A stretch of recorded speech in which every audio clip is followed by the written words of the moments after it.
Hello, ladies and gentlemen, and welcome to the first episode of our 4-episode series, the GV 10-year retrospectives. I am the Dirty Hard Drive, Tress now, and I'm joined by...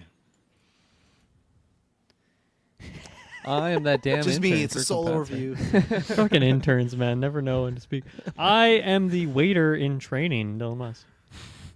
I am the computer virus, Taylor Field. Yes, ladies and gentlemen, so what we're doing for the next 4 to 5 weeks, there's a little break in between for the Canada Day holiday when you're listening to this, but over the next month or so, you're going to be getting a retrospective that each of us have chosen as far as just to celebrate 10 year. You know, we take requests, we do one time for series. Thought, oh, let's do something fun. It's 10 years. Let's all pick something we're going to watch.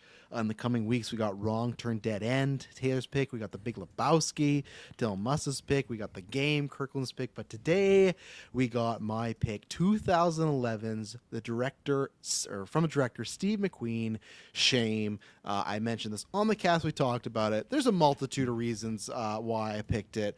Because Taylor did ask. He's saying, he's like, oh, I feel like these retros say something about us all. And I will talk about what it says about me, but I'm going to let these gentlemen go first. But I will say it definitely was primarily picked because if people are newer listeners or have only been in the first half, because GeekVerse, I guess it still started 4 years after the movie came out, but I can't remember how. It became like a little meme for a while, and Shame would always come up, but never had a reason to watch anything like that. So I had to take the opportunity of, okay, we've talked about it, memed about it. I think memed about just Michael Fassbender being naked and stuff. I have a big man crush on Fassbender. He's fantastic. Even watching this, I'm taken back to 2011. So, I'll start with you, Taylor, because I was the most curious. I said to Emily, I'm like, man, Taylor had to watch this movie. And I feel like, luckily now, I feel like since the podcast started, you've watched a lot of weird stuff. But I feel like I could not have pictured you back in 2015 watching anything remotely close to this. And I imagine you watched it alone, right? You didn't put Madison through this ordeal? I watched it alone. She messed around with me because, she watched the back. Good viewing. She watched the back Immersive half of this experience. movie, I should say. But when, yeah, not the start, the back half. Because when we were driving the other day, and I was like, "Oh, you never seen this movie before, right?" She's like, "No, I watched it before." Like, what? But she was just fucking with me. Okay. She didn't watch it. But anyways. Another life ago. Yeah. Oh, me and my last boyfriend reenacted all those scenes. He was the best. Christ. But yeah, this is not a movie I would have been rushing to go watch back in the day. It's just, yeah.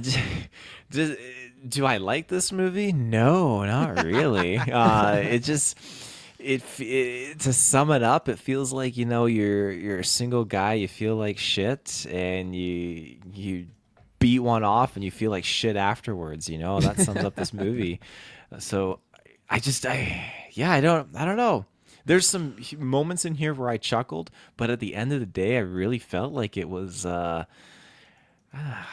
don't know. It didn't do anything. I had to go online and see, like, why are people raving about this? Like, oh, the camera work and certain other things and this and that, this and that. I'm like, people are really raving about these things in this movie. It's just going over my head because I think, what the fuck? Like, you can get better camera work angles and stuff in other movies, and like the guy just wanders off the street into a club, and Buddy just starts going ham on him. I'm like, okay, like I guess let's just well, geez, like I don't know. It's just I didn't feel like there's really much of a story. It's just a guy feeling like shit, and that was it. Like, but there's just sex in there. I mean, if you want to watch sex, just watch porn. The story might be a bit better. And I'm not saying wow. Okay, now you're going.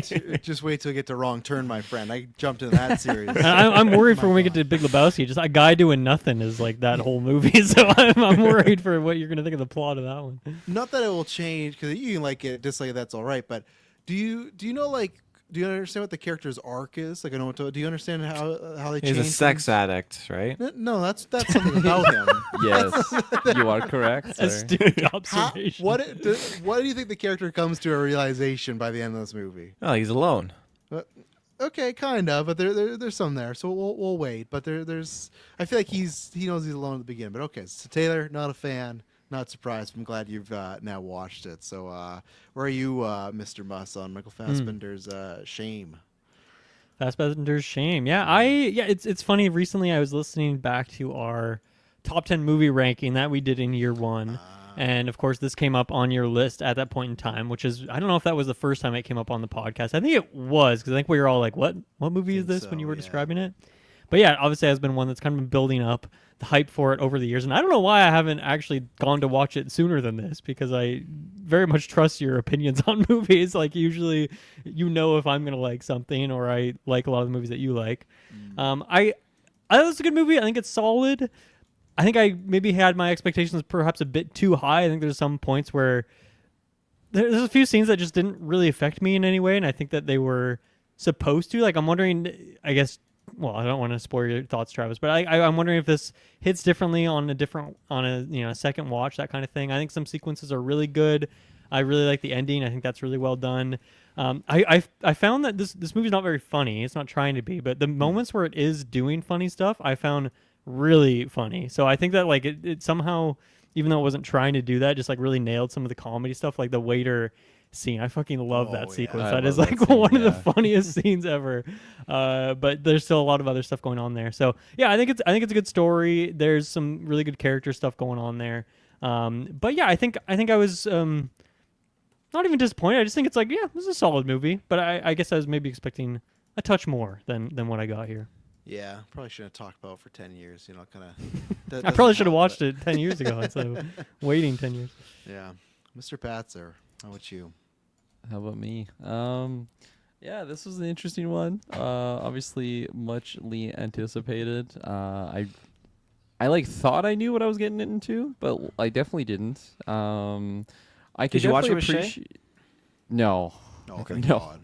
I watched it in this room. I didn't even watch it in my full screen living room. Kirkland, what are you watching in there? Yeah. Bang, bang, bang. I can definitely appreciate like the craftsmanship in this film, and I feel like it is a different way of storytelling than like other films I've seen in the past. So for that reason, it's like a breath of fresh air. It just doesn't follow like a common formula. I think I was expecting like fucking aliens to come in at some point. I'm like, okay, when are we gonna be getting into the meat and potatoes? And then I see there's like 20 minutes left. I'm like, oh wow, that was the adventure. That was the mean potato. Yeah.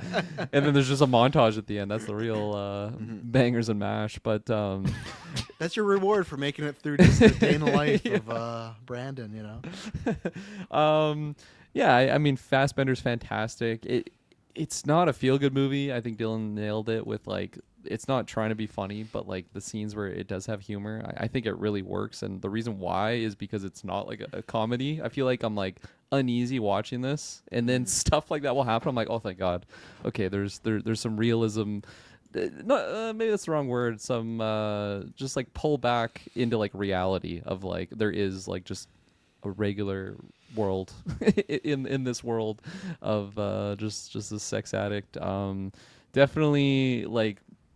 Similar feelings to, I don't think as extreme, but like how I felt watching Uncut Gems, where like our character just does things where like, oh man, like I want to root for this guy and like like think that he'll make the right choice, but it just doesn't go that way. And then yeah, it just at the end definitely made me not feel great, but that's kind of its purpose. So it definitely brought that emotion out. So well executed there, but in terms of enjoyment, yeah, I didn't really enjoy my time watching this. I am glad I saw it for just it being a long anticipated watch for the last 10 years.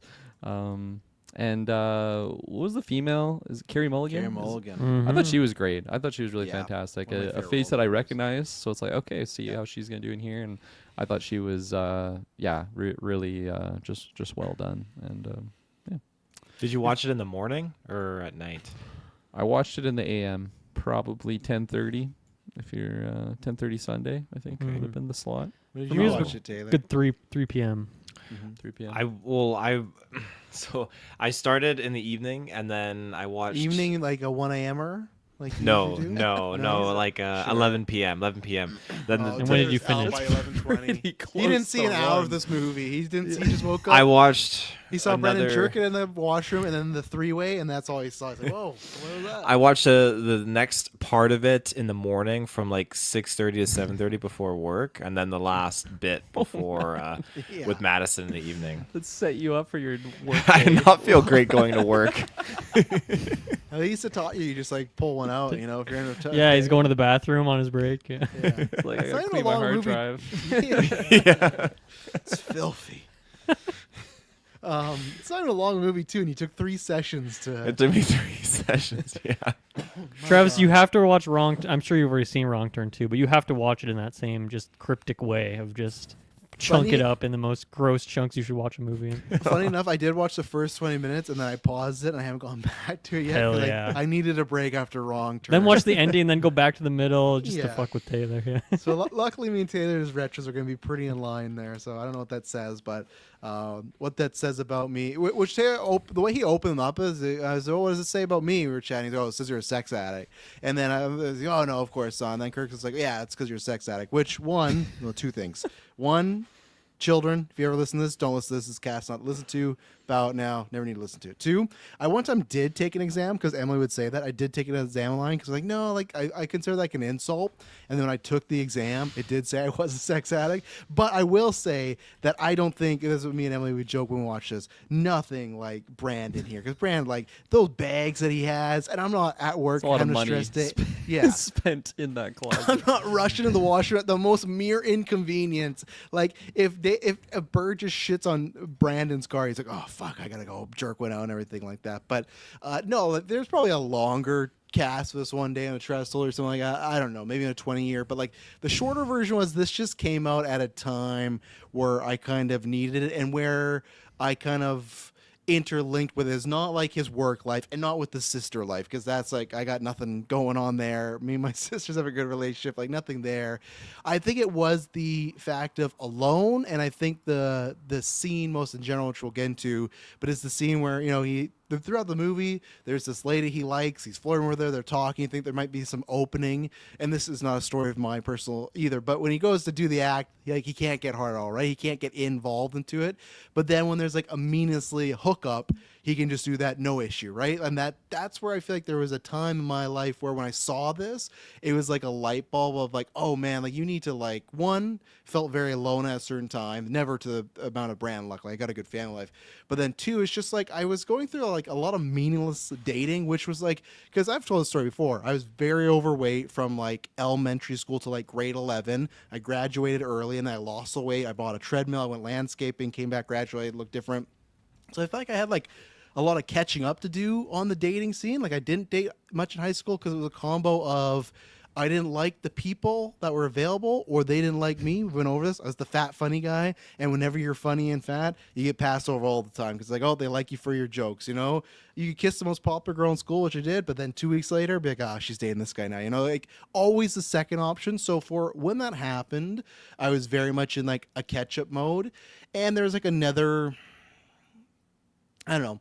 There was a time in my life where I was talking about moving to the States, and that was a plan. And this was not the whole plan. Kirkland and Taylor know about this because of like not because Dylan was cut out from it, but just because we were talking about this. But not too many people know about this. When I was younger, and the first person I had the relations with and whatnot, they lived in America, and my plan was to move to America, not to be with them, but the idea was that was going to be hopefully something that would happen down the line. And I didn't move and met Emily and stuff like that. And here's another longer story. When people ask me why I don't drink, that person, we were in a relationship. There's just like a casual thing, but that person passed away because they were hit by a drunk driver. And that was something where you're like young and you're like 16, 17. And I have this idea of like, oh, I'm going to move to the States. And this person I've known since I've 12, we're going to, and we, like I said, had been together a few times, like, oh, it's going to work out, move out there and we'll be together. So I just felt like I was very directionless for a time of, I didn't move to the States. That wasn't the core reason, but that was one of the big reasons why I didn't go. And then I just couldn't connect with anybody and just felt, and again, this is very, I'm still younger. So at that time, it's like, how it is when you're after high school, it's like, oh, that's and that obviously that loss was a lot, but just everything else feels like it's the be all end all in life. You're never going to you're 18 and you're like, I'm never going to meet anybody. I'm never going to love anybody. Like it's all bad luck, and had many times where same thing, even when I was like lost all the weight. It's like I'd meet a bunch of people and it's like, oh no, they actually have a boyfriend, they lied to me, or all this stuff. So there was this time where I definitely just did not connect with people in that way, and I've joked about it by saying scumbag Travis, but that's where it was, where I saw this movie, and one, I love the actual movie, which we'll talk about that stuff, but those moments was just like, oh man, like you don't want to be anything like this. Luckily, again, that's a drama version, but there's just certain things in life, whether they're moments or art, that impact you. Go, okay, it's like a little light bulb moment. Not that 2012 went any better for me. Near the back half, it did, because I did meet Emily, and then things changed. And even then, when I met Emily, I've said that story before. I was not looking for a girlfriend because I had so many bad experiences. Like I was done, but luckily, she changed a lot of things for me. So that was where the life part of why that's what it says about me. It was just a light bulb moment of, oh man, like there's certain aspects of, yeah, you're alone, you're making these bad choices, you're with people that you don't really even like, but you're just like fulfilling an urge. But again, I'm not rushing to bathrooms. I never had. I still living with my parents, so I didn't have like 10 bags and a bowl of spaghetti to throw out. And no, this movie, I can't remember what came out first. It was X-Men or X-Men First Class. Let me just see here, because obviously that's when he was Magneto. That was 2000, so it was the exact same time, and I would have saw this after. So all I saw was that, and this came out like December Oscar season, so I don't think I saw it till like the end of 2011 or the beginning of 2012, but I just remember there was a lot of like scuttlebutt about this movie because of the full nudity, and it got an X rating, and that's something I got in the trivia where they were very proud of that. Where back in that day, it's like, oh, you don't want to ever get X rating, that's gonna shoot your shots of like the Oscar, which they didn't win any, but like box office, all that stuff. But it got X rating. So remember the festivals was all like, oh, there's this movie Shame, and there's like lots of nudity, and like Taylor said, it's pretty much a porno, this and that, and I don't know what that said about me, but I liked Fassbender in First Class. I was like, okay, I'm interested. Carey Mulligan, I don't think I'd seen really in much, and up until Promising Young Woman, this was my favorite role of hers. But no, I love everything about this movie. I've said this before: American Psycho, parts of Breaking Bad. I love the single character journey that's kind of into the darkness and how far they can go. I like when it is just the wrestler. You talked about Black Swan, the newscast, stuff like that, where it's someone's going through it and they're alone. I think just because that's where there was a time where I was just felt like I was going through it, right? And I love all that. I love the colors in this movie, like the dark blues and the greens. I love all the acting, the score by Harry Escott. Oh my God. Like the Brandon theme at the beginning. I just love the piano and those cuts, everything.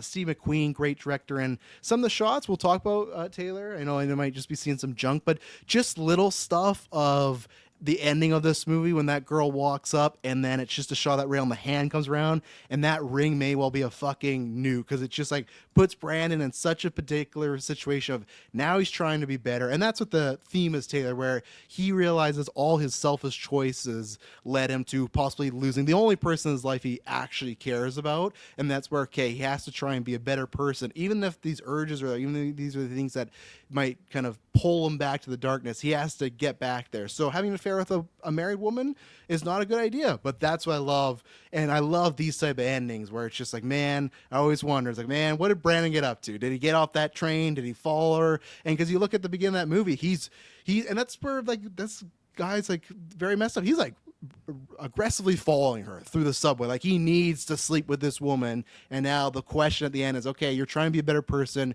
you're trying to be there for your sister, you're trying to make these changes, but now that old life is calling you back. Which I feel like we all have those moments, whether it's bad friendships or relationships or jobs, whatever it may be. But no, everything about this movie, I love the pacing, right amount of time.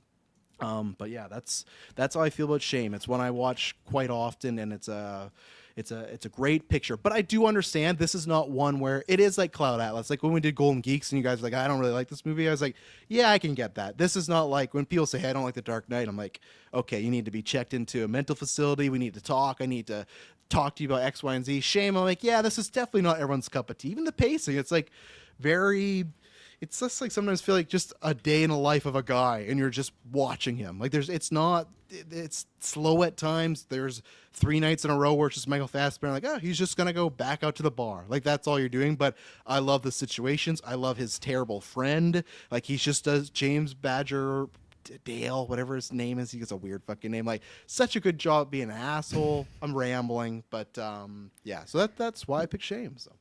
Hey, no, I mean, that is a lot to share, especially in like a public way that this podcast is. So thank you for sharing all that, because obviously that's like the context of why this movie means so much to you, more than above it just being like a solid movie. But damn, dude, like that, yeah, that's a lot of course, darkness in your past, and it sounds like most, Yeah. if not all, that is well in your past there, and you've moved past all that. But like obviously the movie is still gonna like, it takes you back to those times in a little bit, Absolutely. right? So I'm sure it's very emotional watching every time. But yeah, thank you for sharing that, because it's hard to be that open on a podcast. I don't know if I've ever shared that much about myself on these things. It's my problem. I just talk too much. But no, I wanted to explain why, because hopefully it helps anybody. Like, obviously, most of the time people say, hey, our podcast is good for, like, oh, I'm at work doing something. But hopefully, if anybody has those times, like, it always gets better, you know? So I'm also very curious when we get to Wrong Turn what Taylor's back life was, you know? Like, Yeah. Oh. What kind of wrong turns were you taking? Oh, I yeah, don't what you know. but yeah, always depend on people, get help, and appreciate people while they're around. But yeah, I guess we can get into this. Where do we want to start? Do we want to start in a particular scene, character, moment? You know, I would love to once, like I already mentioned it, but my favorite scene in here is the date that he goes on with his coworker there when they're at the restaurant, which I feel like most, if not the whole scene, is like a one take thing, so that helps appreciate it a bit more. But I think it's a classic thing I've seen in so many movies now, where it's just like it starts out a pretty wide shot, and then just like over time it's slowly zooming in. It's one thing you don't really notice it at the moment, but then when you're at like the very end of the date before we transition out of it, and it's like very like zoomed in on them at that point, which I think is a great way of showing how they're getting closer to each other. So like, and then even like the transition out of that scene is just like, then it just hard cuts to a shot outside the restaurant as if someone's like stalking them or watching them, of like outside, and then they're walking outside. I think that was like the camera work there, you know, Taylor shitting on the camera work here, but I think this movie had some really great moments, and that one in particular stood out. But man, I fucking love this waiter at like this, what seems like a really bougie high-end restaurant, but this guy just seems like first day on the job, just like interrupting them, just like forgetting their order, coming up with suggestions, and like not taking a hint that he's like clearly being annoying. And then like the way it starts and stops their conversation when they're like talking about deeper stuff that they don't want to talk about when he's right there, but then over time they cease to care about that stuff anymore. I thought that scene was like just super duper fun. I love that. I feel like maybe it's just the writing. I feel like that waiter is something pulled from a writer or director. It's just a specific thing they had at that time. Or they like worked in the service industry, because that like Yes, they reminded knew a me of the guy. first time that I actually had to like deal with customers. I'm like, I just feel like a fucking bumbling buffoon. But it seemed like a nice restaurant. I'm like, man, like this guy needs a little bit more training before being thrown in this dinner rush setting. But yeah, it just felt so authentic and real. And like you said, Travis, like definitely felt like something someone had pulled. Like maybe they were the ones that were like experiencing the rude waiter, or. And like I don't think he was trying to be rude, but like fuck, man, like training wheels. Like he definitely needs a little bit more training to be thrown in this situation of just knowing the cues of when to actually, you know, interject. And it's a common thing where like you're taking your first bite and everyone, the waiters, you know, it's like, how's everything going? Like, fucking come back in like 3 bites. Like Jesus Christ, I'm like getting my forks out. I haven't even touched anything. Dum-dums, but yeah. No, Shouts out the service industry. Yeah, being a server can suck. I did it for a couple of years, and it's not. You served me. I did serve you. Is that your I did. experience, Kirkland? Yeah, you spilled Yeah, water all over I me. kept I'm bugging. like get the fuck. But even little stuff when they're like, oh, I can't remember what he's getting. He's like getting a steak or whatever. He's like, I'm gonna have it medium rare, and the waiter's like, oh, well, we suggest you have it pink. And Fassbender's like, oh, then I'll have it pink. He's like, oh, well, pink it is then, sir. Like he makes it sound like it's Fassbender's idea, but it's like you kind of made him feel like an idiot for not getting it like rare. And the wine was the best when he's like, he like says like the perfect thing, and they're all like, oh yeah, right on. And then he comes back, it's like, did you decide on the wine? It's like, Yeah. I don't know, which one did you say? The Pinot Noir? Like it seemed like he wasn't picking up on just whatever like the common cue would have been. So yeah, I love that. And I feel like there's even like some, I mean, the movie obviously deals a lot with like misogyny and stuff, and I feel like there's some subtle misogyny in that, where like the waiter like always is directing his gaze and like his questions to Fassbender. Like even she orders first, and then Fassbender just like follows it up. But then he like goes to Fassbender first to ask like what he wants, and when like, he's asking about the wine, he's like asking like Fassbender specifically. So I feel like that's an angle to it of what maybe he's just a bumbling buffoon of a waiter, but I don't know. I feel like there was maybe a little bit of a double angle to that.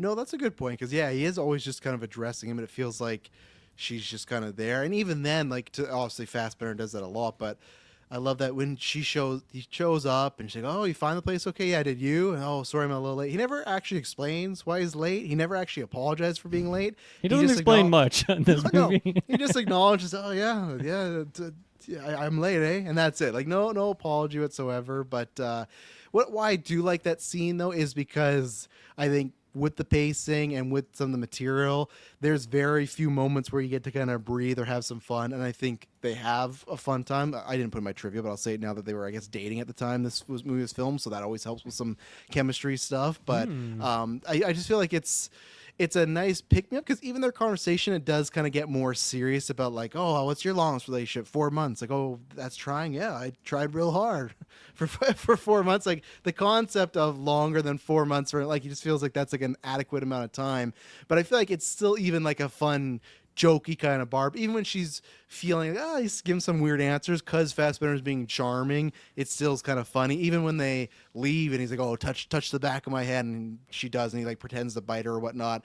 I'm glad the scene's in the movie because if you take that out and it's just, let's say they just meet for a quick dinner and then go right to the hotel scene, and I think you're kind of hopefully at least I am, you're rooting for them because like, oh, she seems nice and it seems like this could be a good fit for him, and maybe he could like find something, with some meaningful connection here. But obviously it doesn't happen. The hotel goes extremely wrong for him. So and like that scene you already kind of mentioned earlier on, but I thought that was a really powerful scene also, just showing like what he attributes like getting off on, and like how it's so artificial compared to like he has someone that's like actually like giving him everything for just making the love making authentic and real, as opposed to just doing it as an action, like just like whether he's paying like courtesans or whatnot, going rough doggy style, like no eye contact, really, like there's just no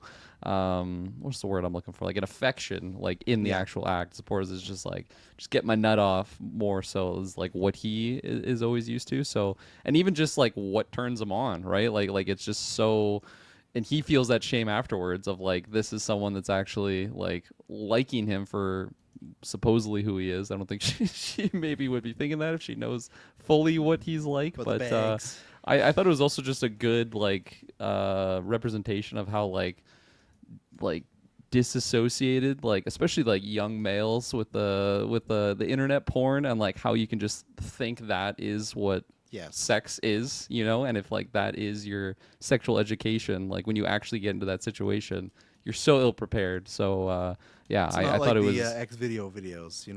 That's not how it goes down. But Brandon still, he's watching those constantly as we talk about like his hard drive, and even then, like that's what I always love about the movie.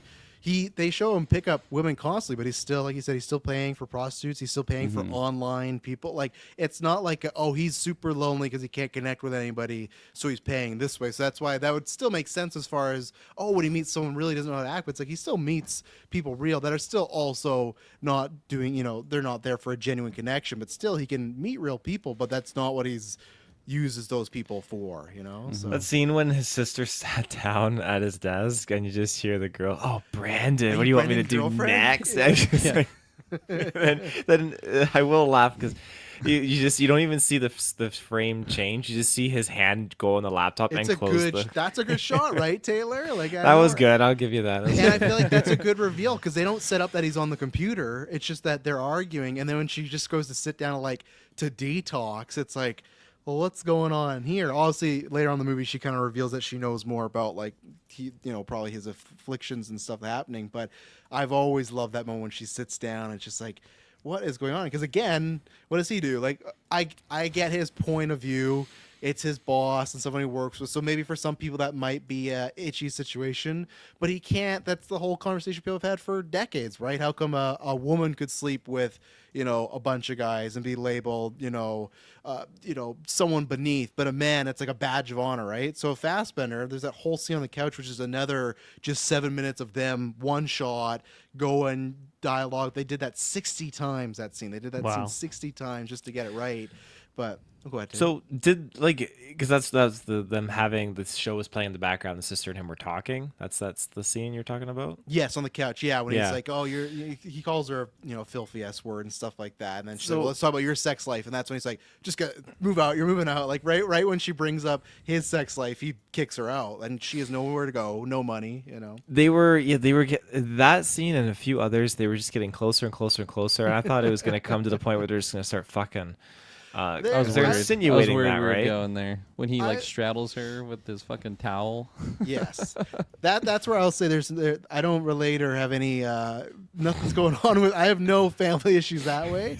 That's been a debate for years. Karen Mulligan said like that's not a thing. The directors just always refuse to answer that. They definitely on purpose have many like incestuous like type of like. Did something happen in the past? Is he attracted to her? Is it a weird thing where he's attracted to women, but he can't have this woman because it's his sister? Like, even the first time she's in the movie, they're playing the song I Want Your Love, and she's fully nude and stuff. Like, there's all these little things that are very odd, and I think they do put that in there. Again, they talk about their past. Some people don't like that because that's always been a knock against the film that, I need more, but I think that's kind of like the ending for me. I like that there's not, and even the director said like I'm purposely not going to answer certain questions. So I don't know. I don't think anything did sexually happen, but I think just because he is a confused individual with that relationship and some of his emotional stuff, that's where I'm not saying those thoughts cross his mind, but it's like he doesn't want to have the thought of sex and his sister at all. Like when him and with his sister and his boss are having sex, he's having like a full-on panic attack. He's pacing around, he's punching the walls. Like, and some people have said, "Oh, it's because he's like jealous." And I don't think it's that. I think it's just like maybe he doesn't want to fall down his path. I don't know. That's what I love about that dynamic. There's so many kind of routes you can look at it. So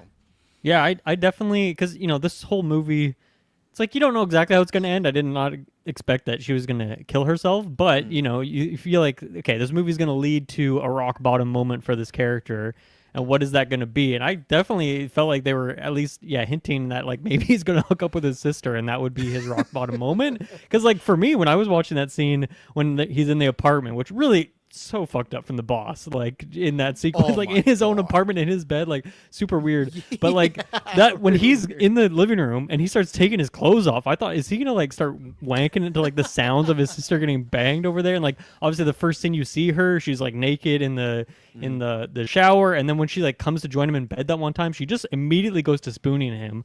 Like, nothing wrong with like siblings sleeping in a bed together, it's a bed, whatever. But like if you go immediately for spooning, that's like a bit different of a line. just in after my the opinion. act too. That's the same night as the stuff with the boss, right? And same thing. Not that he handled it well, but he just asked her to go out several times and just Get out! Get that Fucking fuck scared the shit out of the me. rage. That's why after this movie, I was like, oh, I could see Fassbender as Batman. He was my fan cast for a while because when he gets to that level and he just yells, he's She scared. got up He's- quick. Yeah, Got up yeah, quick. he did. Because like later on too, like there's that uncomfortable scene. Like it's to me in a good way when when she catches him masturbating, and for her it's like no big deal. And that's why I think you see the differences, and that's why I don't think that actually anything sexual has happened because it's such like a joke to her. Like she's just walking on her brother in an embarrassing situation, but for him that's like a sacred thing of like how dare you. It's like, well, you didn't lock the door, but it starts with them wrestling and she's like laughing about having a good time, but then it gets very serious when he's like yelling at her about ruining her life, and that's where I think it's funny you bring that up when Dylan, you were wondering that was going to be the ending.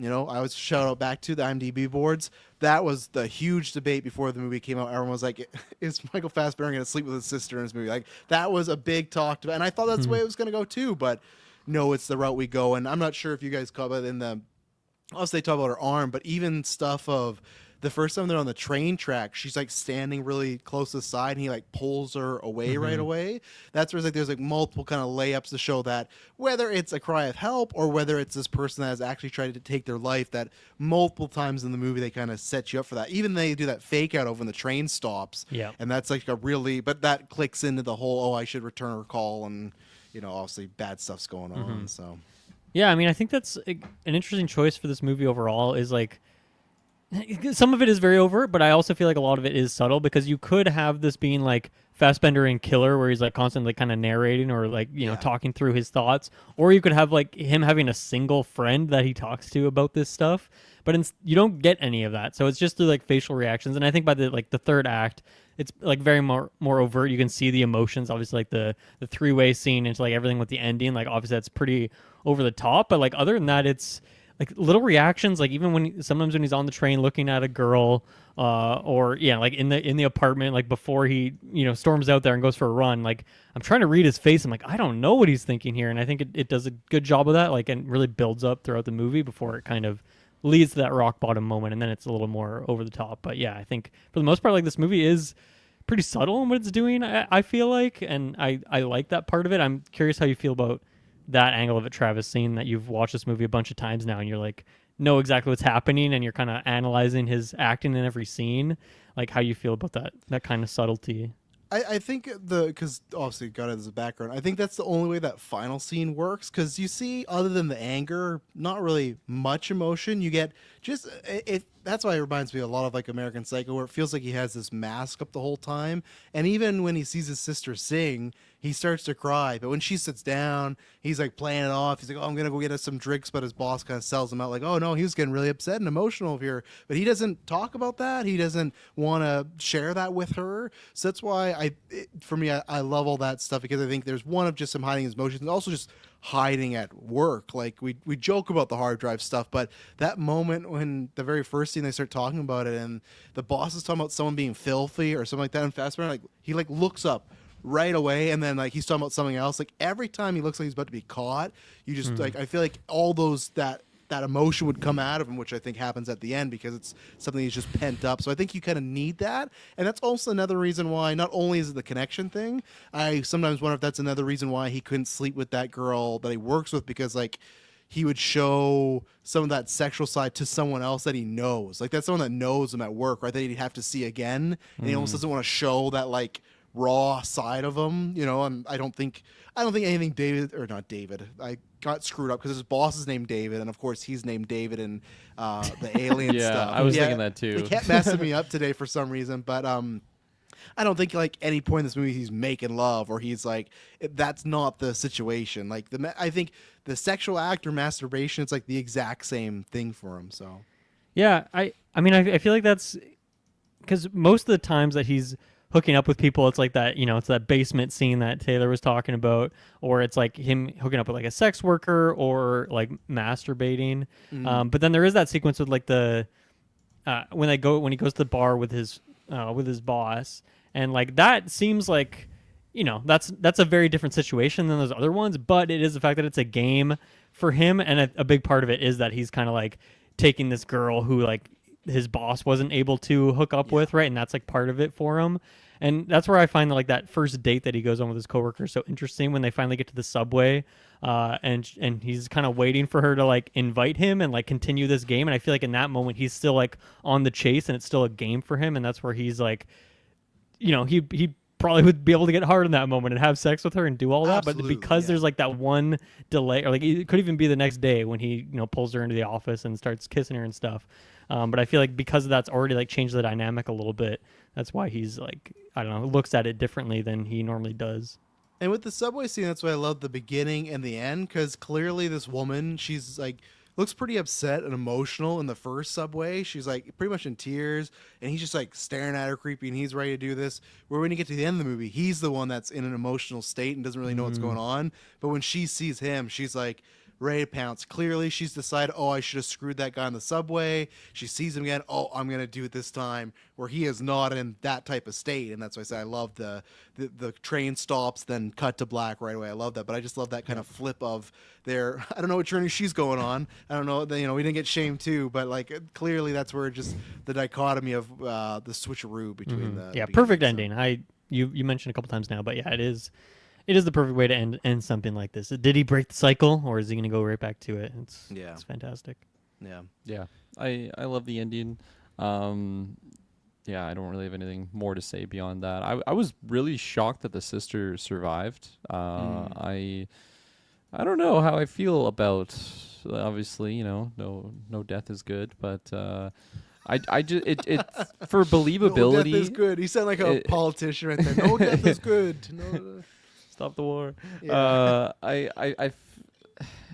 yeah, just believability wise, I don't know. I'm not an expert in medical science or anything, but like, fuck, man, she lost a lot of blood before It he is even a lot got of there. blood, yeah. And then, like, unless she fast traveled to the hospital, like, I don't even know. Maybe he donated a lot of blood to save her life. But yeah, it was definitely like gut wrenching though of a reveal. I just found like, oh my god, I can't believe that happened. That's the worst case scenario. And then she lived, and I'm like, oh, okay, there you go.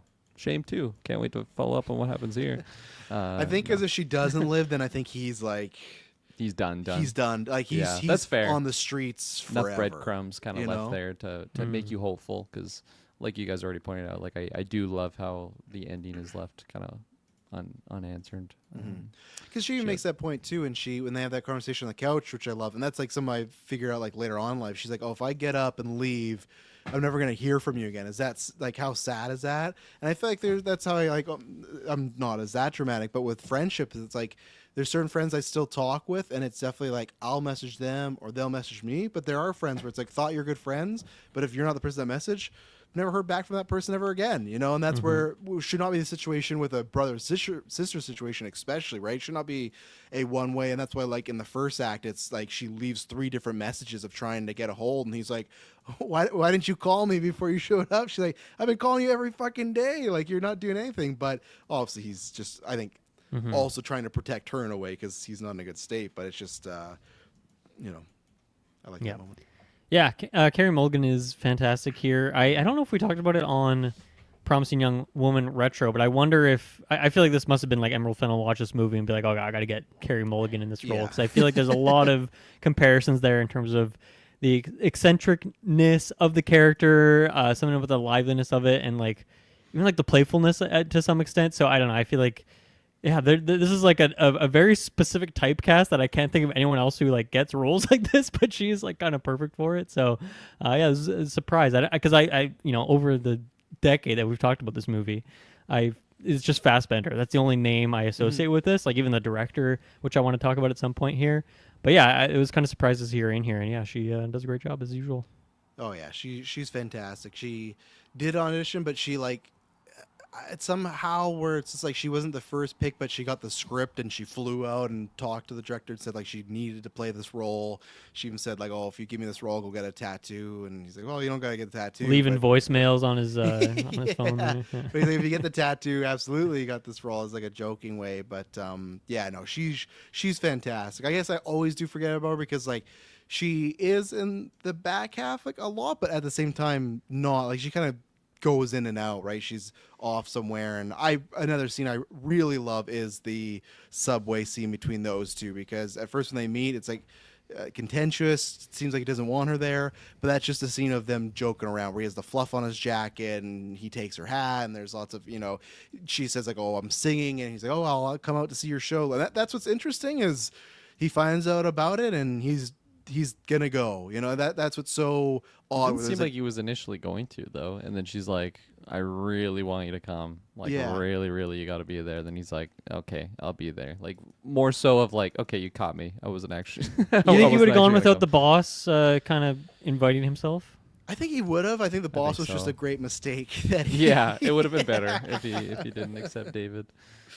Taylor, you got any bosses like that? Yeah, it seems I caught you laughing a couple times when we talked about him and the hard drive stuff. So, just because you like all that stuff. I didn't know the context before when you used to send that, like that GIF of just Fassbender standing in the doorway and just his look of disbelief, just like he thinks it's over for him when he's just his like, your hard drive face is filthy. is amazing. Oh yeah, that was really, really funny. And so seeing that, yeah, that's it. He's just like, when the boss is like, "I don't even know what a cream pie is," like just anal, double anal, interracial couple. It's like the double anal. That was like, oh man, that's some categories I've never seen. And that's just so good. Like he gets so many accidental outs, right? He's like, "Oh, it must have been your intern." He's like, "My fucking intern." Like he didn't even say anything. He just was like, and it almost sometimes feel like a killer that kind of wants to get caught, but like doesn't. Like that's what's interesting because he didn't make an excuse, but his boss gave him the intern. So yeah. Question I had about this sequence, because I feel like the timing was either really convenient or just kind of weird of that being a reveal, and then like very shortly after is when the coworker kind of goes up to him and like flirts with him a little bit, or like asks to like go on a You date. want I some guess. sugar? Yeah. There's always Yeah. those innuendos. Yeah. So like, did she find out about this porn thing and then like, ooh, maybe he'd be into it? Because like that would be a weird thing, but it also the timing of it seemed like that would have been the reason for her to do that. Finally, I don't know. It seemed off to me. I don't think so, because I think only he would have.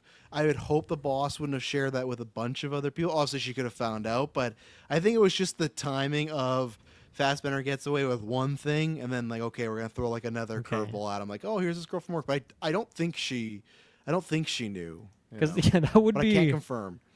That would probably be not a turn on for I'm going to say 99% of people, but I don't know. It was interesting. Yeah. Taylor, any positives or negatives you want to talk about? Oh my goodness. Specific stuff we talked about? I don't know where my positives are, because I feel like it's repetition where he's having sex with this person, he's beaten off, and he's having sex with this person. I mean, you guys highlighted some things that I will say are positives, like some of the moments where he tries to save his sister and realizing it's the only one that is ever like consistent in his life, and the idea like, oh, if she goes, then yeah, he's got no one left, like then never talk to each other again. That is some pretty heavy stuff for the story, but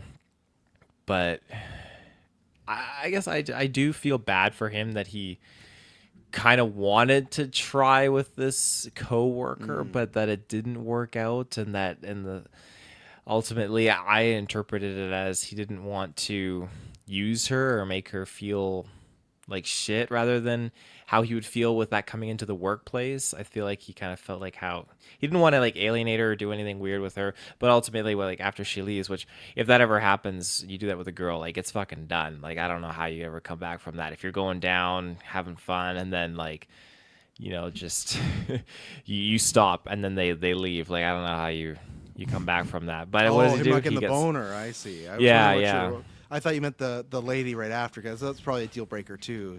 The window lady. So the window lady, yeah. who is not the same lady from the bar, which always threw me off, because it's like similar body type and they're blonde hair, but it's not the boss that he like the business lady he meets up with in the alley or whatever. I assumed it was just another prostitute. Yeah, just another prostitute. That scene in the other bar, that kind of cracked me up when the girl walked over and he's just laying it down hard, like I'll eat you, and just like gets his hands in there. She was getting into it. Oh, she was. very fast. Then he walks over, and then I'm gonna paraphrase, but he's like, "Yeah, I'll fuck her in the ass." And then he was just like, "You won't even let me do that." Like he looks and says it to his girl. And the laughs that Fassbender gives, like it's not even that he's arrogant. He's just like almost evil in that scene, where he's just picking anybody to kind of ruin their life or ruin their day, or he doesn't care about this person or this situation. Like and obviously he probably has a couple of drinks in him too, but he's just in such a self-destructive mode, and then he gets his ass kicked right outside. But yeah, that's where, and then like that's why I like that montage, because he goes there, he tries to go in this nightclub, which again, that's where some people go back and forth of how much they like the subtext or not.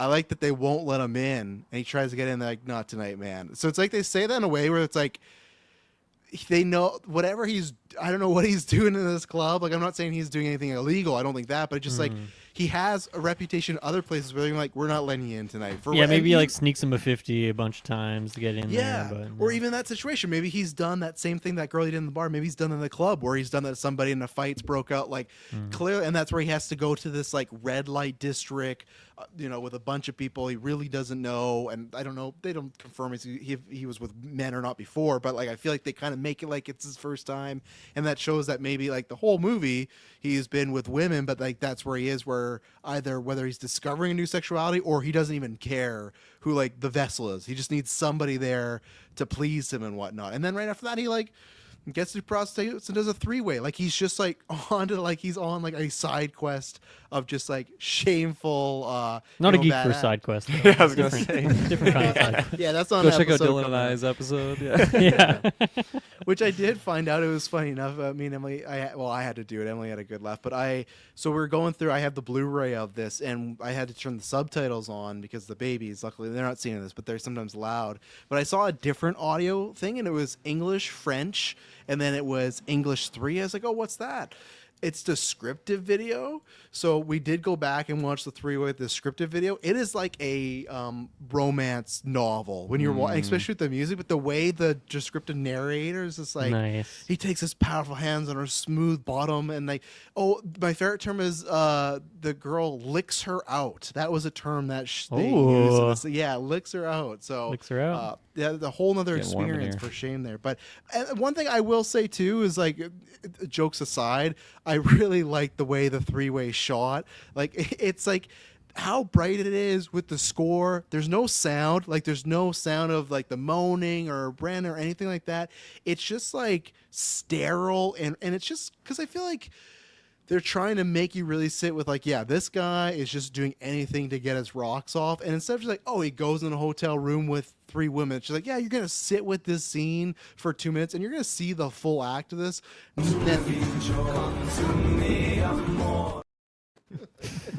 scared me. You scared me. But then also the act of all this happening is like, you know, his sister's like phoning him constantly trying to get a hold of this, right? And even at the end of that, he's like almost crying at the end of this 3-way. Like he's going through all this stuff. So, and again, kudos to those actors because I'm sure that was not a easy day to like. I'm sure that's not like a fun because everyone says sex scenes suck. So I imagine that was like that's probably like a 4 to 5 hour day of you're just naked together, and because it's not even like a quick sex scene, it's like a 2-minute slow motion, not all slow motion, but just like hard zoom ins on private areas. And again, I got to attribute, but shout out to Fassbender who is just naked constantly in this movie. You know, he has a reason for doing it, but yeah, I like cinematically how the Just having fun, man. Making movies, big adventure. Is that him on the red carpet? Just talking yeah. about. It's like, Yeah. how was this experience? having fun, man. Big adventure. Big. Yeah. Yeah, going. I wanted to mention after that bar scene when he's kind of flirting with that girl, and then the boyfriend beats him up in the alleyway, and then he's kind of that's not quite as rock bottom, but he's like pretty damn close to it. The music in that sequence is amazing. It's very much like the ending of Inception when like they've finished the heist and like, you know, they're crawling out of the water when like out of the van sequence when they're doing the kicks, and it's just like that slow, like to me it's like a very melancholy, very like nostalgic sort of tone to it.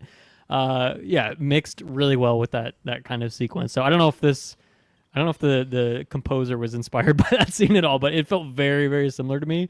But it worked really well. And like, yeah, I feel like as you mentioned, Travis, like these scenes could be very different were it not for like the score choice here. Like it really changes the tone of a lot of stuff. And yeah, sometimes the silence is powerful too. So it goes good music, but that was definitely the highlight for me on the soundtrack side of things. And he's not done much too for other films. But he's done a lot of TV shows, so he's still working. But it's a score that I remember hearing back then and just being like, oh man, I bet I'm gonna see this guy in a bunch of other places, and I didn't. But Taylor, you like score stuff? Did you like the music here, or is that still negative for you too?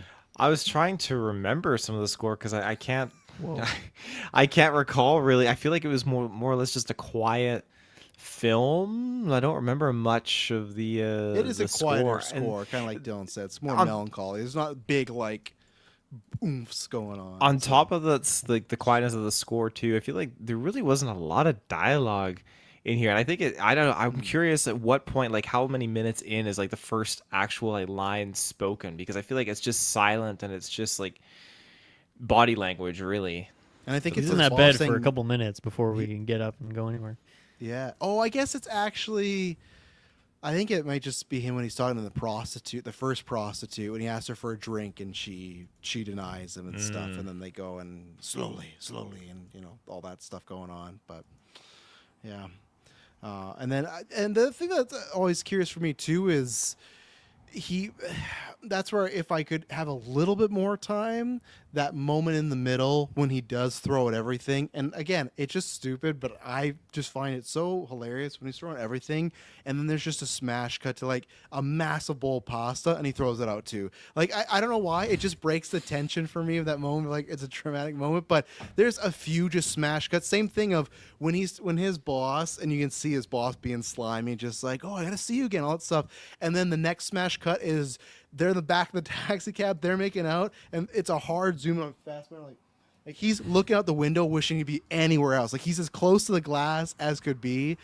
So there's a couple of those in the movie, just like this big, just smash cut. But yeah, if anything, for like more, I wanted kind of like why he, like for a moment, wanted to get rid of all that stuff. I know why, because he feels like a little ashamed of himself, but then he kind of, I guess maybe that has to do with peaks and valleys, because like it's almost like, okay, I could change, but then when it comes back, it's like much worse, because that's when he's doing his like Joe Goldberg thing. He has the hood up and he's looking very ominous in the subways and whatnot. But yeah, lots of bags, and whoever picked that up, Garbage Man, must have had a lot of questions going on, because that's especially in the digital age, that's a lot of material there. So. Mm-hmm.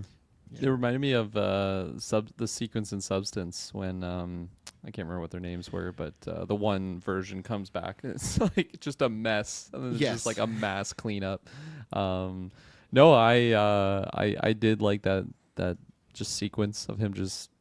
It's like a drug addict being like, I got to change right now, and he just flushes all the drugs, and it's like, this is how I'm going to change, like make these steps. And it just perplexed me that he threw out the entire laptop. Like it must be so dirty that like he can't even just wipe it and go back to factory settings. It is so dirty, that whole laptop. But yeah, just garbage bagged it, which is not how you're supposed to throw out electronics, so that's definitely illegal the way he did that. But dire straits. I don't think he was in his right mind there when that happened. Do they even recycle in New York? I don't know. I feel like it's just the rats take it and start working on their teenage. Look what Brandon's watching. Random thing I just found funny in this movie. You know, like so much of it is because you're not getting like an internal monologue. You're like trying to get into his head a little bit, trying to figure out what he's thinking in these moments. And it's funny, just like different scenes in this. Like he'll just open a door for a girl, and then he'll like check her out, and it might be like a little scene, but then there's moments. There's a couple. I feel like he opens a door for an old lady, or at one point on the subway. She has a walker. Or at one point he's like getting off the subway, and an old lady's like getting off the subway, and it's like, okay, is this like his next fix? He's gonna go for like an old lady, like that's the next thing he wants to do here.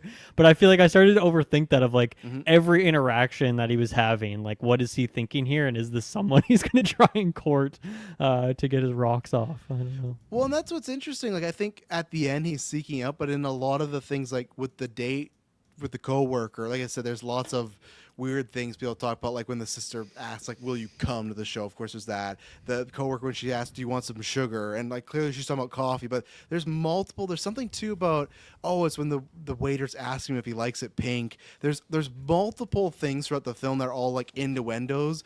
And with the coworker, and even the beginning with that lady, he doesn't initialize that like flirtation. He doesn't go after her. She pulls aside like, oh, do you need a ride? And he doesn't fight. He's like, oh yeah, absolutely. But there's multiple times in the film where he is looking for that stuff, but he's still like getting like, almost, it's the trouble's still kind of finding him. It's presenting himself. And but like I said, I really like how the boss actor James Dale Badger, like he's such a good asshole or such a good idiot when he's doing the whole flirting with them and like, oh, what's your eye color and all this stuff. And they make Fassbender very smooth. Also in that bar scene, that's when I'm like, this guy could be Bond, because he's like, oh, it's brown and stuff. But they just each time, and I love the the kind of 1-2 where that scene happens with Sissy, and then the next day he's like on a Zoom call with his kid and his fucking wife. So like you right away reveal like, oh, not only is he just kind of like every night just trying to like get some ass, he also has like a family at home. So like the boss just continually is like a worse and worse character. We never really turn back. So they're to not him. Divorced? I assume that they were. I don't separated. think so. No, I could be wrong, but I think that's kind of trying to imply, because the way he kind of has the back and forth with his son, it feels like he's still relatively close with the mom there. Like it just felt like a call, and I can't remember. No, Brandon says that about, because he has his wedding ring. He tells Sissy about that. Oh, and he's my married boss. So he does confirm that. He does say that, yeah. Yeah, he's just out there. And then after Sissy, you never see that boss guy again. He's just going through hard drives. Who knows? Yeah. Anything else? I got Kirkland. like Kirkland Yeah, has some on the tip of his tongue. yeah. With the business lady, in that sequence, of course, Fassi ends up hooking up with her in that dirty alleyway later on that evening. I just couldn't believe how immature it was that she drove him home after just doing shots and like partying up all night, and she's just like driving this man. Definitely a big no. So that Didn't crash though. That was a big red flag. Maybe we didn't see them get out of the car. You We never do just see her them boning. again, so yeah. What a morbid ending to. And then when drink Brennan comes home, Sissy's in the bathroom, but he just thinks a burglar or something there, and he grabs his trusty baseball bat, in the closet. I got that same home defense weapon right in the same location, ready to go. So I like to see the Nice. slugger, the slugger ready to go. I won't say where mine is just for in cases, but I got a police. It's baton. not my last one. It's my Okay. it's one of my. I should get two. Yeah, that's a good call. I should get another one. But yeah, I got a police baton. That's what I got. So Nice. and I should get that figured out. I don't think I have enough self-defenses Definitely ready. you to go. should, yeah. Should have It some has- booby traps. Mine has a Definitely wrist booby thing, so if traps. people were to try to grab it, it's all wrist it's blade? attached to Yu-Gi-Oh me. style? Yeah, that too. Oh, They the try Swiss to grab the attachment. baton, and pull 'em in, and get them. I Just got this from Gambit Shane. style, just chucking playing cards at people. You remember the name, mon ami. Yeah. In that shot with the baseball bat when he picks up like her scarf and it's this weird like red like it ends a bunch of balls and it's just again there's little moments that kind of break the tension, but again they set you up right away because she's just full on naked and they're throwing that towel back and forth and no issues whatsoever with it. Like most time you see your sibling naked, you're gonna run away in fear or try to avoid that situation, but they're completely just kind of calm and cool with it. And again, they just kind of talk about where they came from. We don't know what that means, but Travis, I wanted to ask you about so Steve McQueen. I'm sure I've heard this guy's name before, but like I truly couldn't recall. Even though 12 Years a Slave is a big movie, and like I've heard of some of his other movies, but I wanted to ask you about this because like specifically, I looked this up and like looks like him and Fassbender kind of did 3 movies back to back together. 12 Years a Slave, or I don't think he was the star, and then Hunger, I think he maybe was the star. That's So another messed up. It was, yeah. yeah, but obviously like this movie means a lot to you, like outside of whoever the director is, whoever the actor is, like because of its time and place. But yeah, what do you think of those other movies, and are they up there for you as like favorites, or was this kind of just like a one-off special? I think it's a one-off special. Hunger is like a really tough watch, but it's really good. But I need to watch that because I watched that directly after this, like not too far back, but then I've never returned back to it. So I should have like an older age. 12 Years a Slave, I think, is probably a 10 out of 10 movie. It's just I've watched that once, and that's one of those where it's like that's a very tough watch. And obviously it's it's not the greatest role because he's a slave owner, but like he should have won the Oscar over Jared Leto. I thought Fassbender was great in there. Lupita won an Oscar for that, and Chiwetel Ejiofor is great. So that for like, if we're talking about when you talk like the favorites versus the best ofs, like in a best category, if you're talking about that like very important films, I put it up there. Actually, I did see it twice. One time it was on Netflix, but it's not up there as a favorite just because I couldn't. It's not like Django where it's like you got that slapsticky spaghetti western where you can have a lot of fun while covering some tough stuff. Like I can't. Shame, for some reason, I could watch every day for multiple reasons because I like the movie and the meaning, but 12 Years a Slave also I couldn't. And then Widows I remember thinking was fine, and I haven't seen his newest one with Saoirse Ronan, which I think I heard was kind of also just kind of fine as well. But I still would. There's rumors that he's took a mean for Bonds, and I would like some of that stuff. I obviously couldn't have it as Shame. Bond would have to be a bit more snappier, and I don't think Fassbender's young enough now to be Bond, but I wish that happened. And yeah, I don't know why they haven't worked together. It's kind of like Nolan and Bale. They did 4 movies together, and they've never worked together again. I don't understand. Maybe it's just they feel they've done enough together, but like every time there's an Nolan movie, I'm like, hey, is him and Bale back together? And nope, it's not there. And same thing, this felt like a De Niro Scorsese where they're gonna be together forever, and then after 12 Years a Slave, it's just they haven't done anything. So I don't know. Yeah, I mean, I don't know much about him, but obviously I was like looking him up a little bit, and it seems like he's a big advocate for just more diversity and trying to uplift, people of color and stuff. So maybe he's like putting just more black people in like the leading role and not looking for like the Fassbender to fill in a role like that. But I don't know. I haven't looked at other things he's doing, but maybe that's part of the reason why. Be it. Yeah. Yeah. It could be it. Anything else in particular before I do trivia and we do our overall thoughts? I think I'm empty, like Fassbender many times in this film. He was Was never he ever truly empty? empty. Yeah. No. Yeah. Yeah, he has an ever-flowing. I'll stop there. That's what he was thinking on that train. Am I empty? Last scene I really like. I think I have it in trivia somewhere. Yeah, I love the Sissy singing scene, the cover of New York, New York. It's a great thing. Just to tie in some trivia, the scene where Brandon hears his sister sing was the first time. Sorry, the guy's name is James Badgedale. What a name. Michael Fassbender had ever heard Carey Mulligan sing. This was shot 3 a.m. in some bar, so that was That's probably insane. It's probably like a popular bar in New York that they could only get at that time, or maybe it's just that fill at 3 a.m. I don't know. But Kirkland Terror, anything else?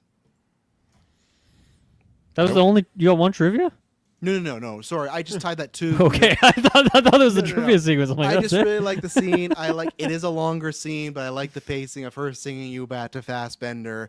It's just this moment of kind of realize kind of seeing his sister in that light. Don't go to give long explanation. Quick answer for Fassbender's question on the date. Would you rather go back in the past or in the future? Dylan Muss. He says he wants to be a '60s jazz singer. Remember, he's talking about that. So how far in the past? How far in the future? For He the didn't say. He just said we'd rather Okay. go in the past Future. or rather go in the future. Future. Okay. Yeah. Taylor. I think I go past. Okay. Kirkland. Is it like a Dinosaur visit or movie. like this is my new He didn't say. destination? This is my life? Brandon just threw Oh, this question Christ. out there. I'm gonna go past. I'm gonna go. Yeah, see how the pyramids were made, and then come back. Yeah, I would go past unless they told me you could like butterfly flex stuff. Then I'm not going because I don't want to You're gonna mess come back anything with up. stubs or something. Yeah, I don't- Kirkland, if you want to find out how the pyramids were made, you just got to watch a very particular movie from the year 1994. But I won't say which one. Ooh, I haven't come across know that which one one. yet. I know which I haven't one. come across that one yet. I'm excited. There you go. Trivia: the first time Michael Fassbender saw this film was with his father. Both were both were revealed. my that his boy. mother- Nice work, son. Look at that cock! I gave him that cock. Just hey, Oh again, my god. credit to him. The first Jesus. full. That was all the jokes for an Oscar. This man just walking around looking like a near alpha. They should get him in 28 days later. The third one. My God. Luckily, or they were revealed that the mother could not make the screening. So yeah, I don't think you should have. What Are about you his guys sister? taking your dad to this? Oh yeah, No, I If you probably- acted in it? I'm taking my Absolutely not. pops. I've had enough thought of telling certain people for our second film, like, hey, don't watch this. Like, I don't care. I got some nudity in the second. Taylor and I both got nudity in the second film, and I'm like, especially the context of my nudity. Your nudity, Taylor. Yours is, I think, funny. Mine is funny, but I just don't know if my mom just needs to see sad. me in that particular situation. Which is funny because talking about shame, there's some stuff in there. But so yeah, I think you will got to say- watch this movie alone for it to hit. Yeah, I think so. Commenting on the full frontal nudity, Michael Fassbender said in a 2011 interview, "It just baffles me. Women can parade around naked all the time, but the guy conveniently has his pants on. I remember my mom always complaining about that to me, saying this is such bullshit. It's always the women that are naked. So I did this one for my mom." So And she there didn't you go. even Walking show around the up. house naked for my mom. That's No, iconic. It's something we've joked about for years, right? It's like, oh, we got to get more cock on screen, because and 20 Yeah. days later, check out that one. True. Or 20 More years. cock. Hashtag more Uh, cock. Fassbender was the first and only choice to play this lead, so there you go. During Oh a my God. 2012 magazine, or New Yorker magazine, Michael Fassbender said that he really urinated on camera during the scene in which his character was seen urinating. Usually these are sort of bodily function scenes are simulated during filming a movie, if only because it's difficulty to replicate him. George Clooney, who also was participating in the roundtable, asked Fassbender how many takes he had to do. He said 3. So he had to, I guess, fill up that tank and do 3 separate never takes. goes empty. I thought it was real because in most movies you go to the toilet instantly peeing, but this Yes. it took them like 10-15 seconds to get the flow going, and to me that felt realistic. I was immersed in the toilet experience. There you go. This movie was only shot in 25 days, so for me, making magic Damn. in 25 Well, that's why days you're is pretty- recording the singing scene at 3 a.m. Yeah, You're probably we gotta working go. long ass days. Yeah. We gotta go. The Hungarian poster was banned as it showed the title in Seaman, which I will bring it up here if I get rid of us all Ooh. for a second. Ugh. Look at that right there. So, and that's our thumbnail. Is that for this real? one as well. Is that a real load? Fassbender's like, yeah, I gotta pee, I gotta do this. I doubt it's a real load, but but yeah, That's that was some glue. that was banned. But great poster. Usually, a film company, Fox Searchlight did not. Unusually for a film company, Fox Searchlight did not appeal the NC-17 rating. I guess I misspoke, not X, but NC-17 rating. Often viewed as box office disaster for any film. In this case, the company perceived it as a badge of honor. Let's see. And then finally, the sex scene with Michael Fassbender and Amy Hargraves. That's like the worker. Or no, that's the one that's after the his lady at work. Pressed against the glass room window in Manhattan's The Standard Hotel was actually filmed above a busy street during the day. Spectators watched while the two actors in the nude smiled and waved at them from the hotel room from above in between takes. Since the Standard Hotel opened in New York in 2009, it has become notorious for guests engaging in public sexual activity in front of their room windows, sometimes for entertainment of audiences on the street or in the Highline Park below. The phenomenon has been documented in articles. In June 2013 in China, the same type of hotel, a Chinese couple fell to their deaths while performing a similar act when the window gave way. So, my always some God, risk. they were going It's a way to hard go. on that one. But if you, I feel like that should be illegal. Wouldn't that be illegal? I was gonna ask. Yeah. What if there's like a child out there or something? It's like non-consenting, like sexual. I think if you look, because I did stuff. look this up yesterday, because there's still articles about this. Like I found one in 2023. This stuff's still happening. The building is so tall; it's very just shapely. Like you could not. I don't think actually look and be like. I guess unless it was an alpha, but like that's a Right, cough, but there's other that's- tall buildings like I agree. all I over the agree. place. But I guess it still happens, and it's just a hotel known for that. And I guess you're just known to, hey, if you're with a family, don't look up at the Standard Hotel because people are gonna be. That's a glider.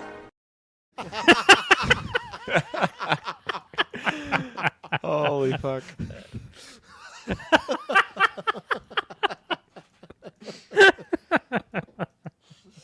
Oh, one of the best draws we've had there. But yeah, Mr. Fields, you'll never have to talk about shame ever again, hopefully, unless we get those it'll 2011 come Golden up, it'll come Geeks. up. My God, but no, what is your rating out of 10 here? Conversing with you guys, like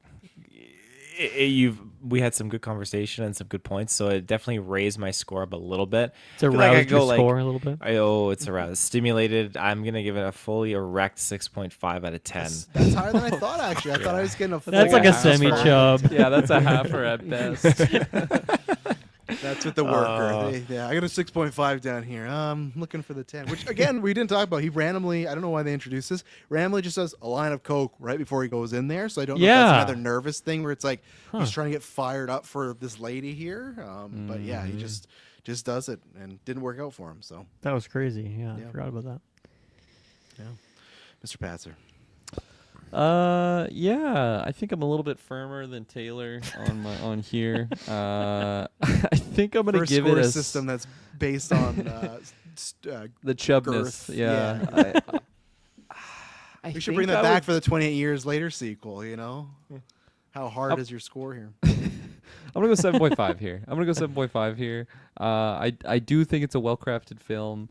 Some like minor believability things that don't really affect the score, but I feel the need to point them out because that's who I am. But yeah, not one I'm seeking out and returning to. So definitely, my like total rating is a combination of like enjoyment as well as as like critiquing it, and that's where it lies. So. I don't foresee myself ever rewatching this one. I Whoa. don't Watch think with Shay's Shay. gonna pick this one for. No. Watch it with your dad and Shay, like you guys did with Midsommar. Yeah, take your dad. Yeah. Put it in IMAX. When Bernie's has a screening, we'll all I don't go know. to Bernie's and watch that with some food. You know, Some spaghetti. Yeah. There's no way they play that at Bernie's. they played American Psycho, which is not as bad as this, but like that is a lot of sex. There's a 3-way sex scene in there. You know, the whole like there's and he's like herding girls. So, but I wish I got to see this in the theater because again, jokes aside, I love the color, like the color palette of this. I haven't put them up. Remember those movie palette posters I had when it had all this stuff? I should request them to do Shame. It costs a little more, but I just love those blues and greens. You know, it's just there's something about it. So. Yeah, definitely. Mr. Muss. Yeah, I'm not throbbing, but I'll give this a nice stiff 8. Nice. What a scale here. Well, then I'll just have to close off with a rock hard 10. That's the route we're gonna have to go Nice. there because that was inevitable. But yeah, we'll see. It's gonna be tough when we revisit because we're doing our top 10 films, and I'll definitely say like because it's for favorites, and I'll definitely say this is on the bubble because I love this, but it's also been 10 years and there's been tons of stuff that's come out that's been, really great too. So again. I love this film, but I also would not be if Travis is making like the 100 greatest films all time. Shame's not going to be on there, but for Travis list, who knows? But yeah, I'm big struggle. That movie cast and the game cast, the TV show one, I'm having a struggle getting to 10, but the movie and video game one, those last like 2 slots have been really tough for me. Of oh man, what do I keep? What do I don't? It adds up quick. Yes. Yeah. Should we do that cast, the 100 greatest movies of all time? I'd be down one time when we get to GV 100. When we've been around for 100 years. No, I'd be down for. I think that. No, I think. We're at 666. We're far from 100. Yeah, I mean us like 100 years, but Yeah. no, I'll put that on the docket for for a bread and butter. That'd be fun to find out what the critique is it our list or is it what we think like has impacted film or like big films, Have to find out later. Yeah. we will. So ladies and gentlemen, thank you very much for going on this journey. I'm glad it's crossed off finally. All the 10 years of talking about it, meme about shame, it's here. I'm glad there's some other more memes. I'm glad I can say dirty hard drive and these guys will understand what I'm talking about. And then next up, whose are we doing? Is it Taylor that I have next up on the docket there? Taylor. It is. Going on the So Wrong the Turn. next one we'll have Wrong Turn, Oh, Dead baby. End. I have had to do. I never thought I'd be looking up trivia for Wrong Turn, but here I am, and we'll find out why Taylor picked and what it means to him on the next episode of the GV10 Retrospective. Until then, it won't be boring. Bye.